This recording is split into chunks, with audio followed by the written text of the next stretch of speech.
Hello అండి. Good morning రైతు మిత్రులందరికీ. ఈ చిన్న అప్డేటేనండి మనకు తెలిసిన దాంట్లో. మొత్తం మీద ఇప్పటివరకు ఏసీల్లో తెలంగాణ, ఆంధ్ర, కర్ణాటకలో 1,75,00,000 వరకు బస్తాలు సరుకు ఏసీలో ఉందంటండి. 2023 దాదాపుగా 65,00,000 ఉన్నాయండి 3 స్టేట్లలో కామన్గా. మంచి క్వాలిటీస్ కాదండి, బిఎఫ్ల కింద వస్తాయి ఇప్పుడు అవి. తర్వాత ఆయిల్ కంపెనీలోళ్ళు రేట్లు హ్యూజ్గా ఉంటాయని ఎక్స్పెక్ట్ చేసి ముందలుగానే ఒక 25,00,000 వరకు సరుకు కొనిపెట్టుకున్నారండి ఎక్కువగా. అది కూడా ఈ సంవత్సరం ఎక్కువ డబుల్ 531 అనుకుంటున్నారండి. కర్ణాటకలో చాలా తక్కువ ప్రైస్కి వస్తుందని చెప్పి ఆయిల్ కంపెనీలలో, కలర్ కోసమైనా కానండి ఆయిల్ కంపెనీలలో. సో కర్ణాటకలో ఎక్కువ డబుల్ 531, 2043 కేడీలు అనేవి వేస్తారండి. ఆంధ్రాలో అయితే రూమి 26, తేజ 341, ఆర్మూరు, సూపర్ 10లు, 341 ఈ రకాలు ఎక్కువ వేస్తారండి చాలా వరకు.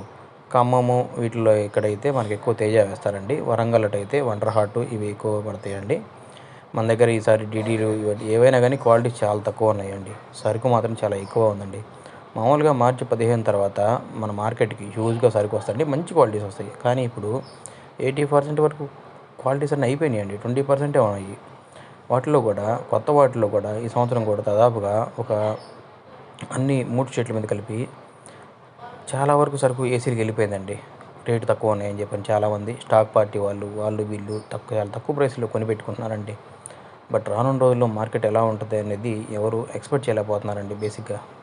ఎందుకంటే మన ఫిబ్రవరి వరకు మార్కెట్ ఒక రకంగా ఉందండి. ఈ మార్చి వచ్చిన తర్వాత మార్కెట్ మరీ డల్ అయిందండి. అయినా కానీ సరుకు ఏం తగ్గట్లేదండి మార్కెట్కి. దాదాపుగా రోజుకి 2,00,000 వరకు వస్తుంది. బుధవారం రోజు ఆపేస్తున్నామంటున్నారు, బుధవారం రోజు 1,00,000 పైన వస్తుంది, మిగతా రోజులు 2,00,000 వస్తున్నాయండి. సరుకు ఎక్కువ ఉండి క్వాలిటీస్ తక్కువ ఉండే వాళ్ళకి వ్యాపారస్తులు కూడా ఇష్టం వచ్చినట్టు ధరలు అప్డేట్ చేస్తున్నారండి. చాలా డిమాండ్ తగ్గిపోతుందండి. గుర్తుపెట్టుకోండి, జాగ్రత్తగా అడుగులు వేయండి రైతు మిత్రులు.